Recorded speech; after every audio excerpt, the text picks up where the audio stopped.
Hello everyone, welcome back to my YouTube channel. I thought I would pop by and do a snippets video. Now if you've not been on my YouTube channel before, a snippets video is a video where I create a simple card, simple techniques if you've only got half an hour to spare to be creative, but you still want to create something that you're pleased with. So that's what my snippets videos are about, and I call them snippets because they are a snippet compared to how much detail I go into normally. So what we're going to do is we're going to start with a 4.5 inch by 6.5 inch piece of Pink Frog smooth card. I've then got a black mat which is 1/4 inch bigger, and then I've got a card blank 5 inches by 7 inches, and I've got it top loading cut from a piece of A3 card. I like the top loading ones, are my favourite because they're a lot more sturdy and they stand up beautifully when you create a card. Right, let's take our 4.5 inch by 6.5 inch piece of white card, and what I'm going to use is I'm going to use my miniatures. Am I going to use my miniatures? Yes, I am. I'm going to use my miniatures stamp set, which is stamp set 756, and it's got some beautiful little hairs on there. It's got text, it's got a little ant, a little beetle, and a bee, and some more text. It's beautiful. I just love it. Right, let's just move that out of the way and let's bring that stamp set to the forefront. I've got actual acrylic blocks that are way too big, but hey ho. So what I'm going to do is I'm going to use the text from my miniature stamp set, and I'm going to use my Versamark. My Versamark, I knew I was going to use Versamark, but I didn't actually get it out because I'm good like that. So let's make sure the stamp set's the right way, because no it isn't. I'm quite bad at doing that. I end up putting my stamps upside down, and I'm going to apply some Versamark ink to my stamp set. Now it doesn't matter about being perfect on this, it really doesn't. My stamp set's actually going to fall off because it needs cleaning. It's funny because this acrylic block is so big for the stamp set, I can't work like that. Bear with me.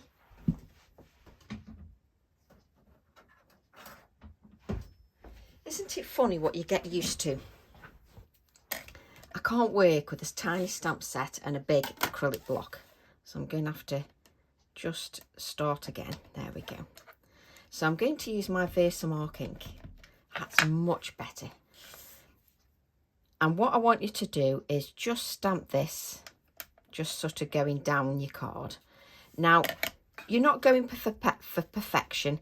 If you miss little bits, doesn't matter for this, because it just adds to the whole piece. It really doesn't matter. If you get it all, great. If you don't, great. It's just a background, and that's all you're going for, is a bit of a background. So I'm just taking my Versamark ink, and it's very difficult for you to see on camera, but it just leaves that watermark on there that is actually sticky. And because it's sticky, your embossing powders stick to it beautifully, and that's what you're aiming for. So just remember, this is a snippets video when you haven't got very long in your day. So we'll take a piece of scrap paper, and we'll take our detail white embossing powder, whatever white embossing powder you've got in your collection. Now, if you want to get into good habits, what you should do is, if you've used a piece of card that you've handled and you've used your fingers all over it, use an anti-static bag just to rub over your card, just so that your embossing powder sticks to the areas that you've stamped and not the moisture from your fingerprints. I've got a little brush somewhere. I know I've put one down. So just use an anti-static bag if your card has been handled quite a bit. I've got a couple of little stray bits which I don't particularly want. There we go. So we'll get our heat tool.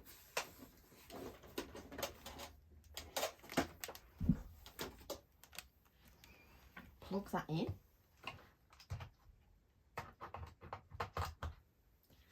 And then we'll heat that up. And what I tend to do is I tend to let my heat tool get going, and I heat it up a little bit so that the heat tool, and if it's cold outside, you can just, it warms the air up. But no, I'm just heating that up just so that it's sort of, I'm not placing the heat tool onto the card before it needs to be on there, because all you're doing is you're wafting air across the card unnecessarily, and it's not going to do anything unless it's hot. That's nice and hot now.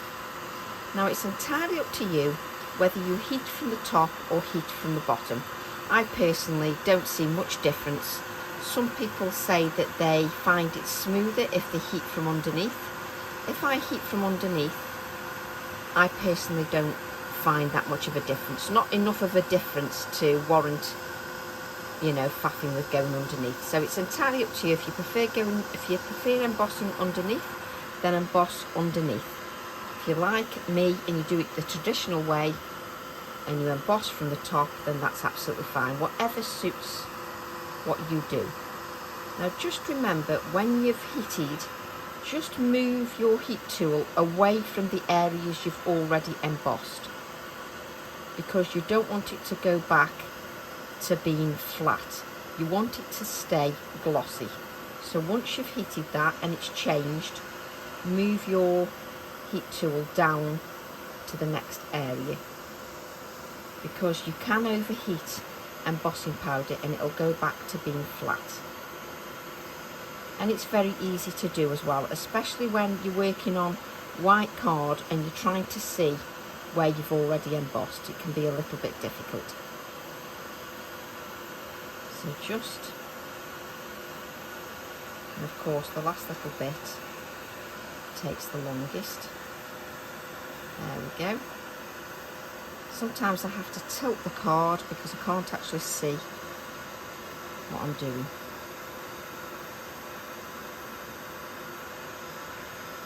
I think we've got all that. And just tilt your card because you can see then if it's glossy.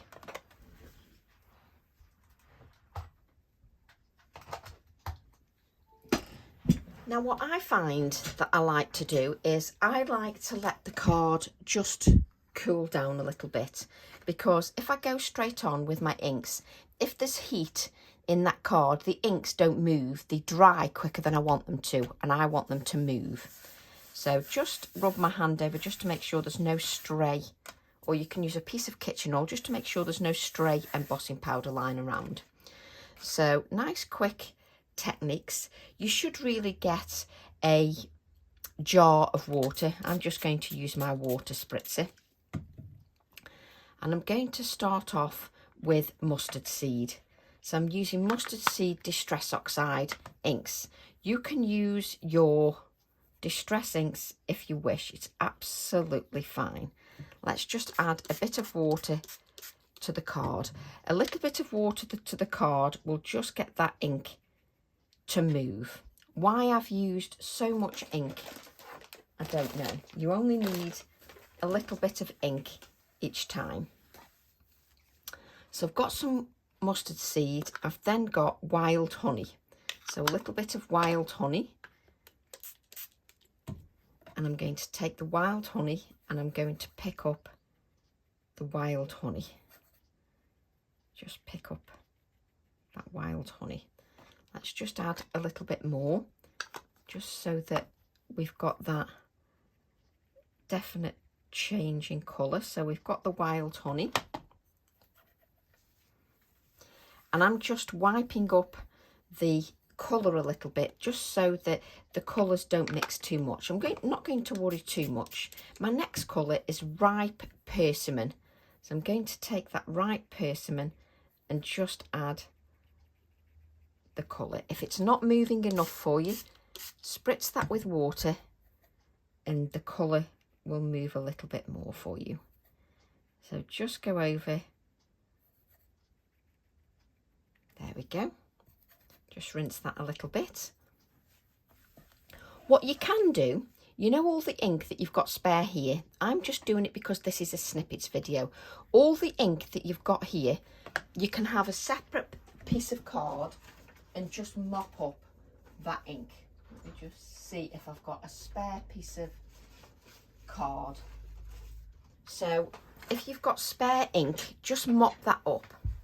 So I'm now going to use picked raspberry.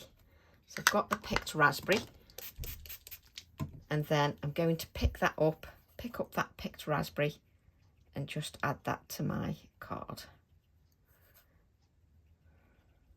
Obviously you need to be aware of what colours are going to work nicely and not make mud. You know, like if you've got purple and orange together, you don't want it to make mud. And what you can do is, this ink here, if you want, you can just use another piece of card and just mop the excess up so that you're not wasting your excess. I'm then going to go to the Twisted Citron. Take this Twisted Citron. Now it's a little bit of a lighter colour, is the Twisted Citron, and it can sometimes have a yellow look to it. But no, that is green enough. So just add a little bit of the green just to that. I forgot to mop that up with my card. So then I'm using peacock feathers, spritz with water. So you can use any colour that you want. All you need to be aware of is that if you're going to mix any colours together, just be aware of what colours are not going to work. So if you put your purple and orange together, you're going to end up with brown, and you don't really want to end up with brown. So let's just, and let's get something a little bit, where are we? Where are my greens? Let me just mop that up with my other piece of card, just so that that's mopped up. And what I'm going to do is, where this colour is here, I'm going to use a little bit of mowed lawn, just so it's a little bit greener, with that mowed lawn, just so we've got that mowed lawn. But you can keep going with whatever colours you want. And I'm just going to mop this up because I'll end up with another background. I'm then going to use, let me just get rid of the green. I'm then going to use shaded lilac. So just use that shaded lilac, spritz with water. Let's spritz the card with water again, just so those colours nicely blend. There's a little bit of green in my brush. This is why you want a jar of water just in your project, by your project, because then you can just keep rinsing your brush out. I'm going to add a little bit more of that shaded lilac. I need the colour to be a little bit deeper. That's better. Just add that shaded lilac. So just go around with your colours, and what happens is that embossing resists the ink. So it resists the ink and it shows through in white, which is perfect. Let's add a little bit more intensity of colour with our wilted violet. So we'll use the wilted violet. That was pathetic amount of water, Tracy. So use the wilted violet and pick up that stronger colour. And just add a little bit of the stronger colour. There we go. And then spritz your whole card with water, because the colour will start moving. Let's just mop that up with the other piece of card, because then you're creating another background on the side that you can use. So what I love about doing this, let me just lift it up. You wouldn't lift yours up, but when you spritz with water, it starts to run into each other, which is what I really love. I love that it just runs into each other. So really nice. Now, if you're not happy with certain colours, so say you want to add a little bit more pink, just go back with your twisted citron. Again, spritz with water. Just make sure you haven't got too much of another colour. Take that and then just add a little bit more of that pink. So it's entirely up to you if you want to add a little bit more of that colour. So play around as much as you want and keep lifting those colours up with your spare piece of card, which you can then spritz with water, and you'll create another background on the side. Okay, so while that's doing its thing, let's just wipe our work area. And what I'd prefer you to do is let that dry naturally as much as possible, just so it does its thing. Right, let's take a piece of card. And I've been doing work with the crow image over the last few videos to show you how you can get as many ideas as possible from one image. So I've been using the crow. And I'd just like to show you how many different ways you can do it in. So we did a blue card yesterday. We did cards with a pop of red before that. And now I'm showing you how to do a snippet video should you only have a small amount of time.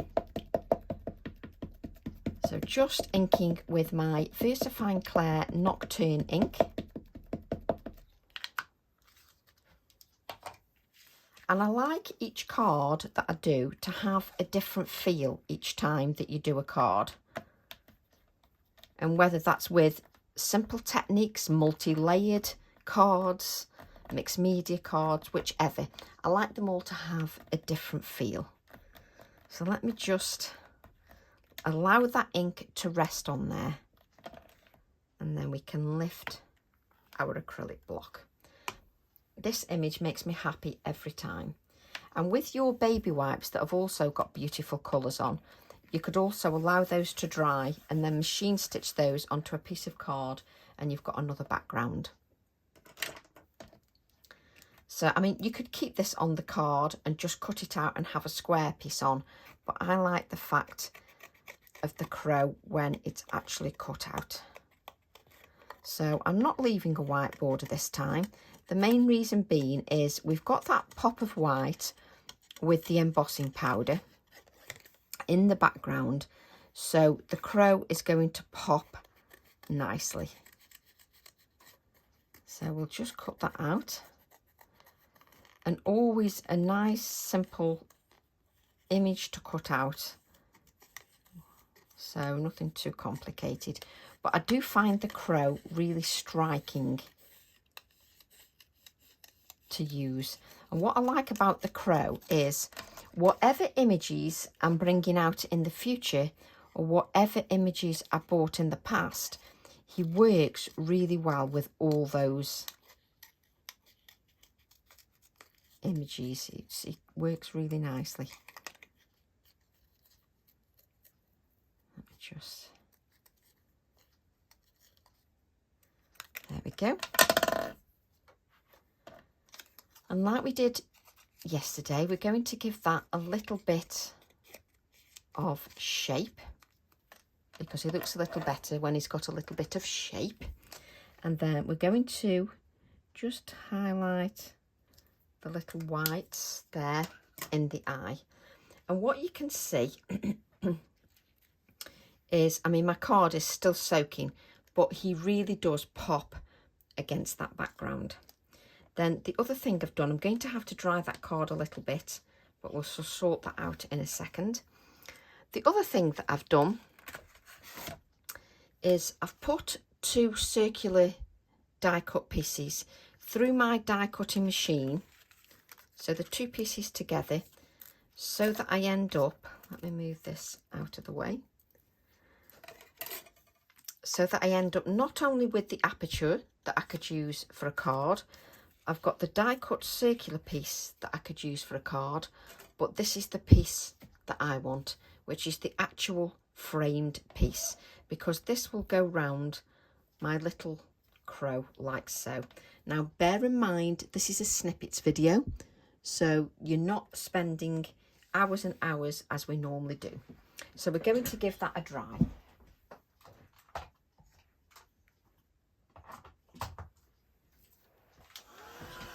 Now what you don't want to do is you don't want to affect this embossing, because you've got the embossing on there, it's lifted, it's showing through your Distress Oxide ink. So heat your heat tool up and just gently heat that dry, and lift your heat tool a little bit higher, just so that you're not affecting that embossing, and just keep your heat tool moving, just so that it dries some of that ink. Now when you're doing water techniques like this, it is really important that you use a good quality cardstock that can take the moisture. I don't use anything below the 200 GSM. My preferred choice is 250 to 300 GSM. That's what I prefer to work with. And then what I tend to do, there's still moisture in that card, I would try and dry a little bit more. Just try and dry that a little bit more. But just be aware of that embossing and keep your heat tool moving. Turn that over just to heat from the reverse.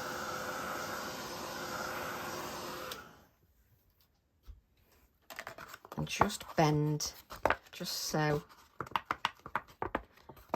If you wait for it to dry naturally, it will work so much better, because the card will stay completely flat and you still won't have a little bit of moisture in there because you're giving it time to dry.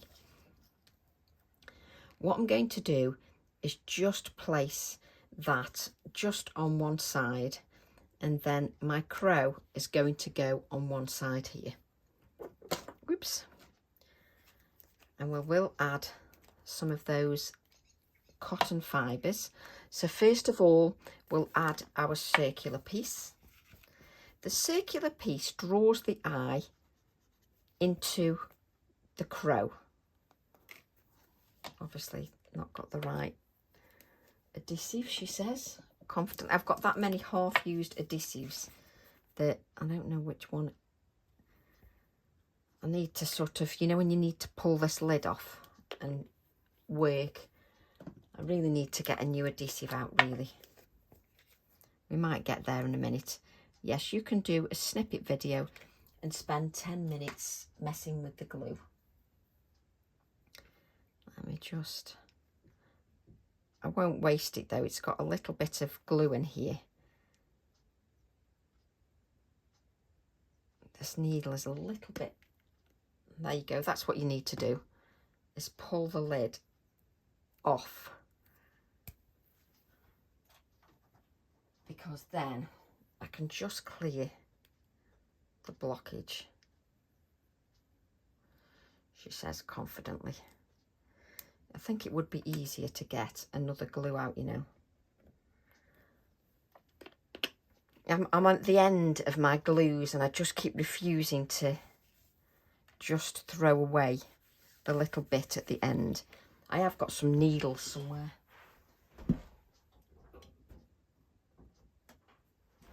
Right, let's try again with a different glue.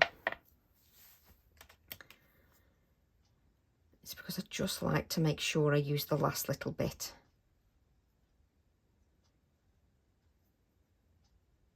Let me just, so what I'll do after this video, spend a bit of time just unblocking those. So I'm just going to place that on the side. Now you need to make sure that adhesive just grabs hold because you've got a little bit of moisture in that card. So just make sure that it grabs, because if you don't make sure that it grabs, it'll just lift, because obviously you've got moisture in that card, so it'll just lift. So just make sure it grabs on there. And then we're going to add our crow on one side, and I'm going to add some of that white cotton thread.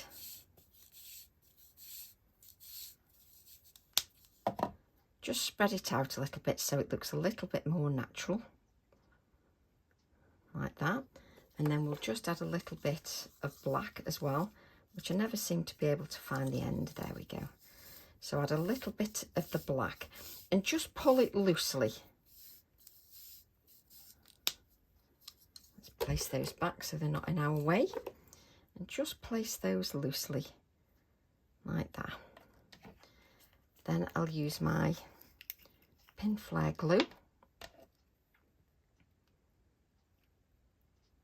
Nice good dollop to our little crow. There we go. And just placing him nicely on one side. He sits nicely just on one side.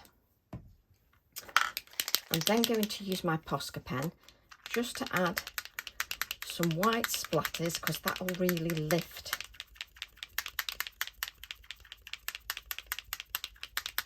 the white splatter. There we go. And then we're just going to, where are we now?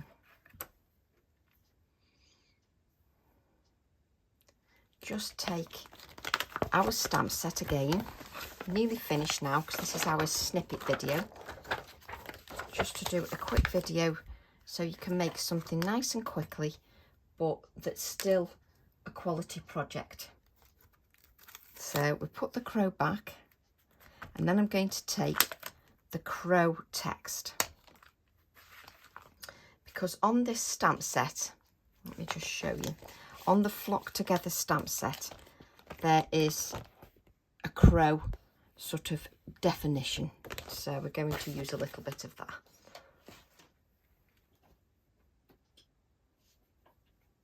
Grab a piece of card.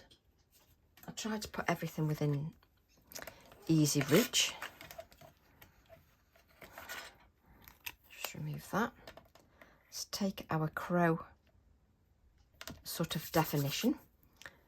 Take that black ink,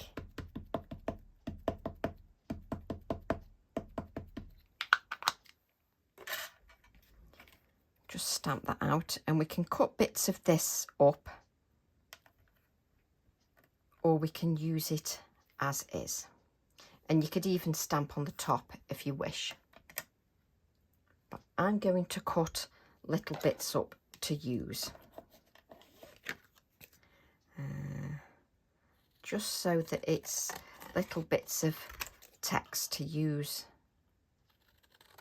in my design.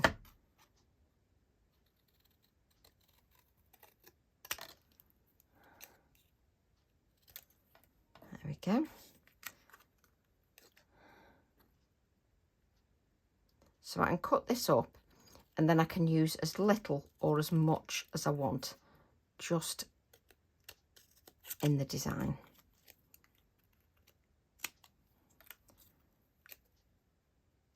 And I can cut it up as much as I want.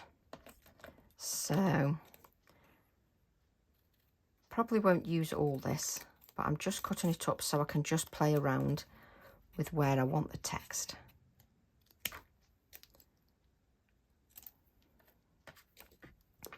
And this is what I adore about stamps, and also having the text as well, because it just adds to the design. Right, let's move this all out of the way so we can actually see what we're doing.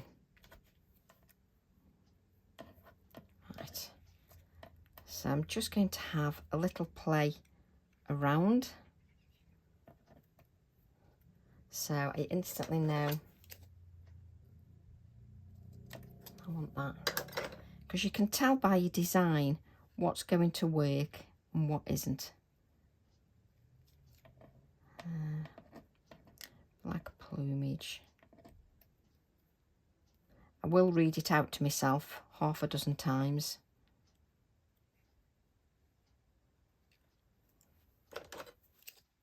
So I'm just cutting it down to what suits me. So can you imagine this as a journal spread? You'd use your wording like so. So on this one, the wording becomes just as important as the focal image. So we'll now add this to our design. So let's just add. Don't forget you've got those cotton threads on there. So what the cotton threads do, they obviously go under the card. And because they go under the card, you have to allow it just to sit a bit. Now remember, these videos are around about 30-35 minutes long, but don't forget you will make the card in a shorter amount of time, because one, you won't be talking,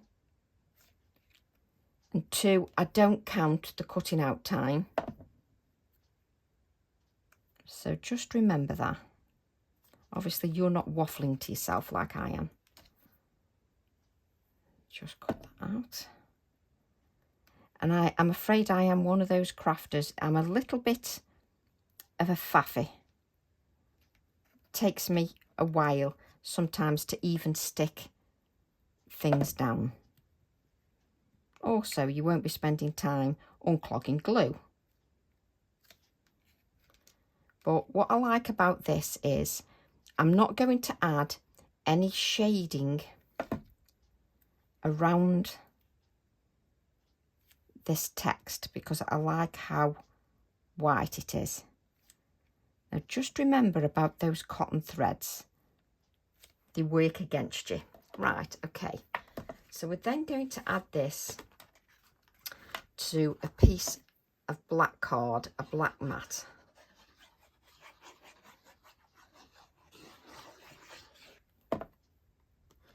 Now again, also you would allow your project to dry naturally because it'll be a lot flatter. It won't be working against you when you're trying to adhere to the black mat.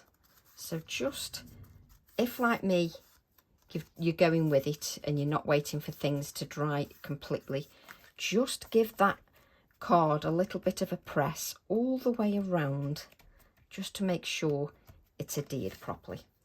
Then I'm going to add that to my 5" by 7" card blank, like so. The matting laying just gives that a professional finish. So you've done your card in half an hour, but I just want you to do one other little thing. Just add a little bit of shading around your circle.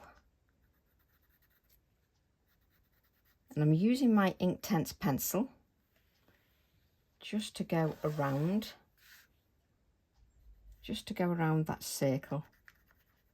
Don't forget, obviously, the embossing will resist that. You've also got the, spit it out, Tracy, the Distress Oxide underneath. So you will react that slightly.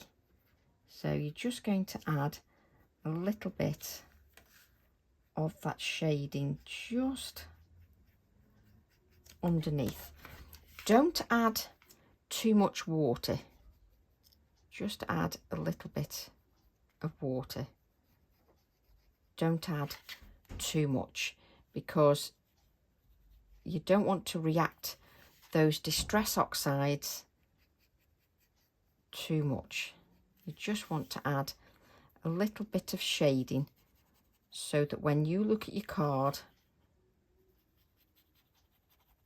you can actually see that shading. Let's just wipe that up, just so that you can see that little bit of shading underneath there. So your card is finished. All is left to do is I'm going to take a little bit of the picked raspberry, just going to add that, and I'm just going to take a brush and I'm just going to add a little bit of those splatters just here and there, just on my card, just to add those. Let's pick those up with my spare piece of card. I could continue picking that up, and then just grab the mustard seed, just take a bit of the mustard seed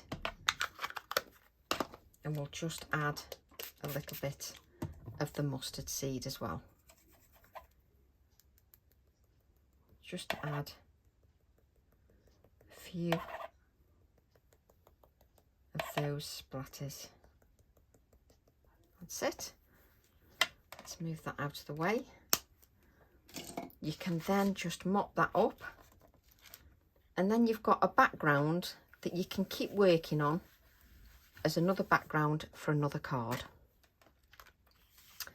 Let me just use the kitchen roll just so we can, and this looks completely different to the other cards we've created with our crow, but I'm trying to show you just how versatile stamps can be. Even with just a couple of images, they can be so versatile. Okay, so that's your snippet video. Your snippet video is finished. All I want to say, let's grab. Now, I just want to point out a few things if you wanted to take it further. Now, when this is dry, if you wanted to take this further, you could add a little bit of texture paste. I'm just showing you how you can advance it to take it from a snippet project further on. If you wanted to, you could add some texture paste through your circular stencil and just add a few circular pieces. Is this dry? A few circular touches just to add to your design. So you would take this and add a few of those circular pieces here and maybe a little touch here as well to add to your design. So then that would take it a little bit further. And that is your video finished. So you've also created a second background which you can create another project with and also add more layers, so you can continue with that. So I hope you've enjoyed that project. I hope you've enjoyed this quick little video. Love to all, and I'll see you all soon. Bye for now.